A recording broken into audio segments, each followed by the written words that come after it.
Nous sommes le 24 décembre 2021. Fatim Cissé, la mère de la petite Kaïla, âgée de 5 ans, se presse pour satisfaire les désirs de sa petite princesse. Une tablette, un pixelo, je ne sais même pas ce que c'est, une trottinette et une poupée.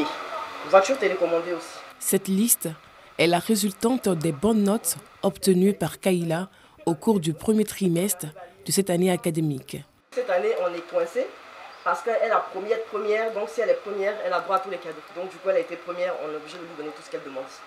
Fini la prise de connaissance de la liste, direction le centre commercial.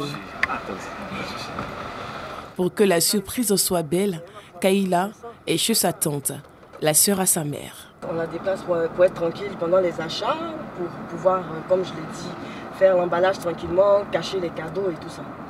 Le mythe du Père Noël, on essaie de l'entretenir. Fatim ne se limite pas qu'à sa fille pendant les périodes de fête. Chaque année, elle fait des dons aux enfants des familles à revenus faibles. On est conscient de la chance qu'on a de pouvoir offrir des cadeaux à nos enfants. Donc il est bienséant et même évident pour nous de penser à ces familles-là qui ont la volonté de faire des cadeaux, mais qui ne le peuvent pas. Une fois sur les lieux, Fatim se dirige au rayon des tablettes. À son arrivée, du monde. D'autres enfants partagent le même désir que Kaïla, sa fille. Elle a demandé une tablette avec une puce pour pouvoir m'envoyer des messages. C'est un peu difficile avec, vous voyez déjà l'affluence. Après une dizaine de minutes d'attente, une possibilité s'offre à elle. Fatim obtient enfin le précieux cadeau et poursuit sa course. Les achats terminés, Fatim peut reprendre le chemin de la maison. Une fois à son domicile, elle se charge elle-même de l'emballage. Nous sommes justement le 25 décembre. Le Père Noël est passé au pied du sapin de la petite Kaïla.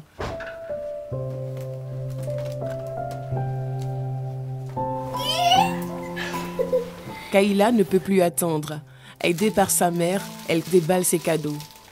Tu veux que je t'aide à ouvrir tes cadeaux? Ça fait plaisir de voir son enfant heureux, de recevoir tout ce qu'il a demandé. Ça nous donne la force pour continuer à travailler pour leur faire plaisir en tout cas. De nombreux parents sont heureux de parler du Père Noël à leurs enfants. Pour eux, ce personnage fait partie de la magie de Noël.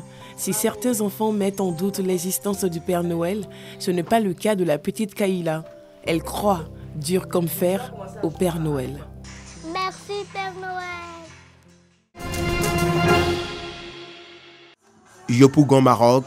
Ici, la famille Bonta partage le repas de Noël en compagnie des enfants du voisinage et de quelques amis. Nous incarnons un peu Jésus-Christ, voilà, de par nos conduites. Il pouvait dire dans sa parole, laissez venir à moi les petits-enfants. Et donc nous, par obéissance à cela, quand nous retrouvons le 25 décembre, qui est le jour de la naissance de Jésus, on préfère que les enfants soient autour de nous. Et puis les enfants, ce n'est pas hypocrite, ils sont bien, on se sent bien avec les enfants. Aujourd'hui, je suis venu pour fêter la fête de Noël auprès de mes amis et des parents. C'est un moment de joie, un moment de retrouvailles. Et je suis très heureux. Après le repas, les enfants Bonta s'amusent avec leurs cadeaux. Merci à mon père pour le jouet qu'il avait tant désiré depuis ces années. Ce moment de joie se traduit par des chants et pas de danse.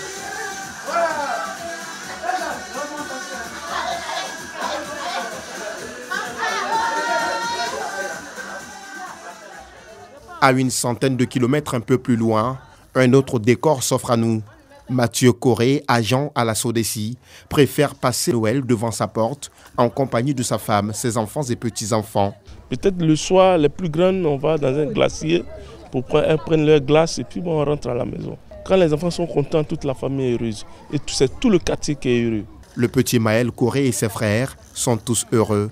Eux qui ont reçu des cadeaux de la part de leurs parents. J'ai eu une tablette. Je suis contente. Je dis merci à papa et maman. Je remercie le Père Noël. En cette journée de Noël, pour ces deux familles, la priorité est de passer ce moment spécial dans la chaleur du cocon familial.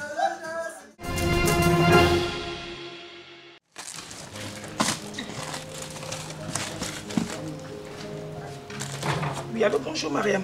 Là, nous, on est déjà prêts, on attend quoi si... Oui, on s'en va là. Port-Boué, cité Sipim, il est 5 h du matin. Cet exercice, Aliman le fait chaque fête de Noël depuis 5 ans, dans l'optique de donner du sourire aux enfants des familles défavorisées suite à un déclic. J'avais vu un enfant sur Facebook le jour de Noël qui allait vendre de la marchandise pour pouvoir venir en aide à sa mère pour faire manger. Donc je me suis dit qu'il y a vraiment des gens qui n'ont pas de cadeaux à Noël. Du coup, on a créé le projet du Noël du cœur voilà, pour pouvoir quand même offrir des cadeaux à cette population-là. Pour satisfaire ces tout-petits, Aliman s'assure qu'ils proviennent réellement de familles défavorisées.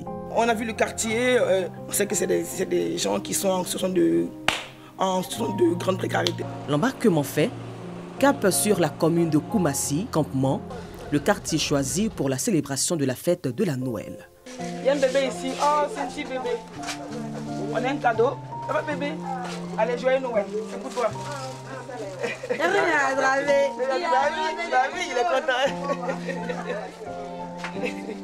À Koumassi campement, vivent de nombreuses familles en difficulté. Grâce aux actions de bonne volonté comme Aliman, plusieurs enfants pourront vivre la magie de Noël ce jour. C'est le cas de Nadia, Christelle, Leïla et Antoine.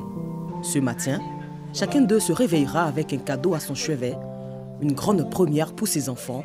Leur mère reste sans voix. En tout cas, je ne sais pas quoi dire. Je suis très contente. Je suis étonnée même. Ça ne m'a jamais arrivé.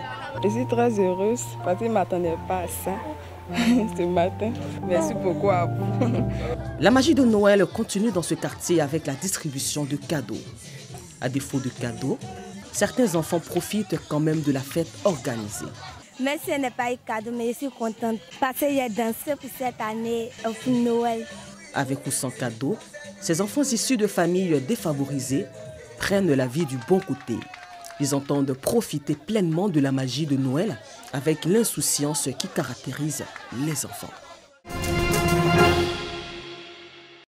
L'Afrique du Sud perd une figure emblématique. L'ancien archevêque anglican Desmond Tutu, icône de la lutte contre l'apartheid et prix Nobel de la paix en 1984, s'est éteint ce dimanche 26 décembre à l'âge de 90 ans. The Ark, comme il était surnommé par les Sud-Africains, était affaibli depuis plusieurs mois. Il ne parlait plus en public mais saluait toujours les caméras présentes à chacun de ses déplacements. Desmond Mpilo Tutu est né le 7 octobre 1931 à Klerksdorp dans le Transvaal, à 2 heures de Johannesburg, capitale économique de l'Afrique du Sud. En 1950, il reçoit une bourse d'études pour étudier les sciences de l'éducation au Pretoria Bantu Normal College, dont il sort en 1953 avec un certificat d'enseignant. En 1957, il démissionne de son poste d'enseignant, protestant contre l'affaiblissement et la dégradation du niveau d'éducation des Noirs après l'entrée en vigueur du Bantu Education Act de 1953, dont un des points majeurs était de faire respecter le principe d'établissement d'enseignement séparé racialement. Il se tourne alors vers des études religieuses et en 1961, il est ordonné prêtre anglican. En 1975, il est le premier noir à occuper le poste de doyen du diocèse de Johannesburg, officiant à la cathédrale anglicane Sainte-Marie. Desmond Tutu refuse un logement de fonction luxueux lié à ce poste prestigieux et s'installe dans un des quartiers de Soweto, le ghetto des Noirs, où éclatent en 1976 de sanglantes émeutes, dont les émeutes écolières de Soweto, réprimées dans le sang le 16 juin 1976. Sa nouvelle fonction est pour lui une plateforme idéale et respectée pour défendre les droits des populations noires et dénoncer le régime ségrégationniste et inégalitaire de l'apartheid. En 1978, il devient secrétaire général du Conseil œcuménique d'Afrique du Sud, ce qui renforce encore sa stature de personnalité intouchable et de défenseur des personnes noires.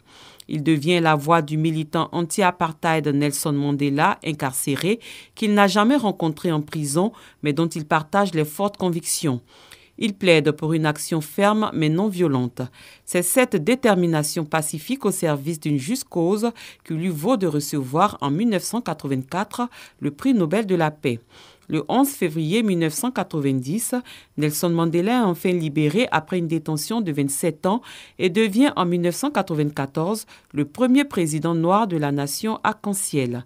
Il nomme alors Desmond Tutu à la tête de la commission Vérité et Réconciliation qui se met en place à partir de 1995 et qui est chargée d'enquêter sur les violations des droits humains pendant l'apartheid. Après sa renonciation à la fonction archi-épiscopale, il poursuit son engagement en faveur de la vérité, de la justice, dénonçant la corruption politique en Afrique du Sud. L'archevêque émérite Desmond Tutu annonce en 2010 son retrait de la vie publique. Cependant, il continue de participer à de nombreuses actions internationales, défendant par exemple la cause palestinienne en 2012 ou dénonçant la situation des Rohingyas en Birmanie en 2017. Ces actions lui valent de nombreuses distinctions et un très grand respect dans son pays et à l'étranger.